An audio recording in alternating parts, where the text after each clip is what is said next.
রাধে রাধে। প্রত্যেকবারের মতো এবারেও চলে এসেছি বৈষ্ণব পঞ্জিকা নিয়ে।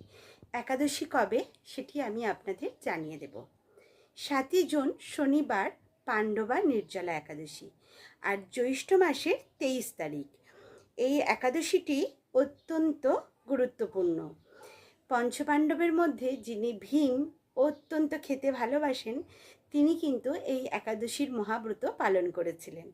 তাই আপনারা কেন নয়, আপনারাও কিন্তু অবশ্যই এই একাদশীর মহাব্রত পালন করুন ভগবানকে সন্তুষ্ট করার জন্য। এই জড়জগতে আমরা তো কত মানুষকেই সন্তুষ্ট করার চেষ্টা করি, আদৌ যারা সন্তুষ্ট হয় না। তা এখন আসি, পালনের সময়টা আপনাদেরকে বলে দিচ্ছি। একাদশীর পালন অর্থাৎ পরের দিন ৮ই জুন রবিবার, আর জ্যৈষ্ঠ মাসের দিক দিয়ে হিসাব করলে 24শে জ্যৈষ্ঠ ভোর 4:49 থেকে শুরু করে 7:20 মধ্যে পালন করতে হবে। জগন্নাথ দেবের মহাপ্রসাদ অথবা আপনারা পঞ্চশস্যের মধ্যে যে কোনো একটি রান্না করে ভগবানকে ভোগ নিবেদন করে সেটি গ্রহণ করেও পালন করতে পারেন। রাধে রাধে।